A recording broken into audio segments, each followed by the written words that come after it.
నమస్కారం అండి. డాక్టర్ రాజేష్. నేను హైదరాబాద్ మావెన్ మెడికల్ సెంటర్ నుంచి మాట్లాడుతున్నాను. ఇవాళ టాపిక్ మనం మాట్లాడేది ఏంటంటే థైరాయిడ్ గ్లాండ్. థైరాయిడ్ గ్లాండ్ అనగా మన తెలుగులో థైరాయిడ్ అనేది గ్రంథి ఉంటుంది ఒక మన నెక్ ముందులో, అది థైరాయిడ్ గ్లాండ్ అంటాం. సో దానిలో ట్యూమర్స్ గురించి మాట్లాడుతున్నాం. దాని ట్రీట్మెంట్, లేటెస్ట్ ట్రీట్మెంట్ ఏంటని దాని గురించి నేను చెప్తున్నాను. సో బేసికలీ మనకు థైరాయిడ్లో ఒకటి నాన్ క్యాన్సరస్, క్యాన్సరస్ రెండు గడ్డలు రావచ్చు. సో క్యాన్సరస్ ఉంటే దానికి ట్రీట్మెంట్ సర్జరీ లేకుంటే రేడియేషన్ అనేది ట్రీట్మెంట్ ఉంటుంది. సో నాన్ క్యాన్సరస్ గడ్డల్లో నాడ్యూల్స్ అంటాము. దానికి ట్రీట్మెంట్ ఇప్పుడు లేటెస్ట్ ఏంటంటే, ఇంతకు ముందేమో దానికి కూడా సర్జరీ చేసేవారు అవసరం ఉంటే. సో ఇప్పుడు దానికి ట్రీట్మెంట్ అనేది చేంజ్ అయిపోయింది. ట్రీట్మెంట్ ఇప్పుడు మనకు సర్జరీ చేయకుండానే చిన్న చిన్న సూదులతోనే, లేజర్స్తోనే మనం ట్రీట్మెంట్ చేస్తున్నాం. సో అందరికి అవసరం పడుతుందా అని చాలామంది అడగవచ్చు. సో చాలామందికి ఈ నాన్ క్యాన్సరస్ గడ్డలు ఏసిమ్టమాటిక్ ఉంటాయి, అంటే దానికి ట్రీట్మెంట్ అవసరం లేదు, మన స్కానింగ్లోనే మనకు బయటపడుతుంటాయి. సో అందరికి అవసరం లేదు.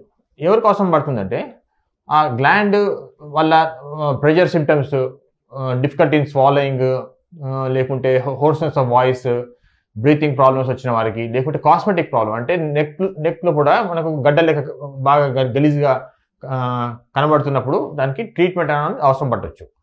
సో దానికి ఇంతకుముందు ఏం చేసేవారంటే ఆపరేషన్ చేసేసి దాన్ని తీసేవారు. ఆపరేషన్ చేస్తే మన నెక్ మీద చిన్న స్కారింగ్ అనేది వచ్చేదండి, చాలా గలీజ్గా చూడనికే ఉండేది. సో ఇప్పుడు అది కాకుండా మనం ఏం చేస్తున్నాం అంటే, చిన్న సూదులతోనే లేజర్ ట్రీట్మెంట్ చేస్తున్నాం. లేజర్ తోని మనకు అది డే కేర్ ప్రొసీజర్, మనకు కటింగ్ ఉండదు, ఏముండదు. ఒక 20 నిమిషాలు 30 నిమిషాలలో ఆ గ్లాండ్ లోపల ఉన్న నాడ్యూల్ గడ్డని మనం దాన్ని హీట్తోని కాల్చేస్తాం. కాల్చేస్తే లోపల మెల్లమెల్లగా ఒక ఇయర్ టైంలో మొత్తం షింక్ అయిపోతుంటుంది. అరౌండ్ 90-95% వరకు షింక్ అయిపోతాయి. సో దానికి మనకి ఇప్పుడు సర్జరీ లేకుండా ట్రీట్మెంట్ అవుతుందండి. సో మనం మావెన్ మెడికల్ సెంటర్లో లేజర్తోని, మైక్రోవేవ్ అబ్లేషన్తోని, రెండింటితో కూడా మనం ట్రీట్మెంట్ చేస్తున్నామండి. సో ఇప్పుడు అడ్మిషన్ లేదు, సర్జరీ కూడా లేదు. సో సర్జరీతోని మనకు చాలా డిసడ్వాంటేజెస్ ఉండేది.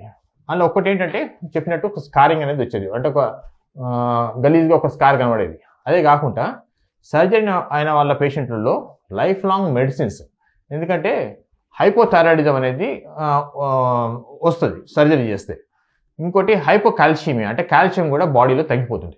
సో వైటమిన్ డి తర్వాత లివోథైరాక్సిన్ అనేది మెడిసిన్, అది లైఫ్ లాంగ్ తీసుకోవాల్సి వచ్చే అవసరం పడుతుంది. ఇప్పుడు ఈ లేజర్తో చేసినప్పుడు ఏమవుతుందంటే, ఇది హైపోథైరాయిడిజము, హైపోకాల్షియం అనేది రాదండి. సో మెడిసిన్స్ మనం లైఫ్ లాంగ్ తీసుకునేది కూడా ఉండదు. సో చాలా అడ్వాంటేజెస్ అండి. ఇప్పుడు మనం ఈ ట్రీట్మెంట్ మనం మావెన్ మెడికల్ సెంటర్లో కూడా స్టార్ట్ చేస్తాము. సో ఎవరికైనా గ్లాండ్స్ ఉంటే, మనము గడ్డలు అంటే గ్లాండ్ లోపల నాడ్యూల్స్ ఉంటే, సో దాన్ని మనం వితౌట్ లేజర్ ట్రీట్మెంట్ చేయొచ్చు.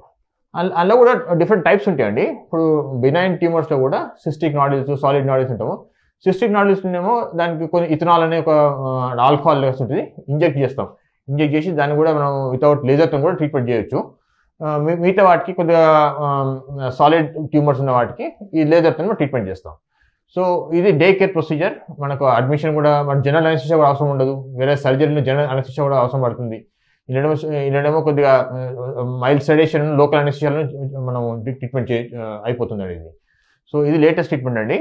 సో ఎవరికన్నా థైరాయిడ్ గ్లాండ్స్, నాడ్యూల్స్, గ్లాండ్ లోపల నాడ్యూల్స్ ఉండి బినైన్ నాడ్యూల్స్ అని, దానిపైన ఫస్ట్ కన్ఫర్మ్ చేసుకోవాలండి. ఎఫ్ఎన్ఎస్సి అంటాము. ఎఫ్ఎన్ఎస్సి అనేది మనం చిన్న సూదితోని చిన్న ముక్క తీసేసి మనం టెస్టింగ్ పంపుతాం. అప్పుడు మనం కన్ఫర్మ్ అయిపోయినప్పుడు, బినైన్ ట్యూమర్ కన్ఫర్మ్ అయినప్పుడు, తర్వాత నేను చెప్పినట్టు సిమ్టమ్స్ ఉంటే దానికి మనం ట్రీట్మెంట్ మనం వితౌట్ ఆపరేషన్, మనము with laser we can do it అండి. Thank you.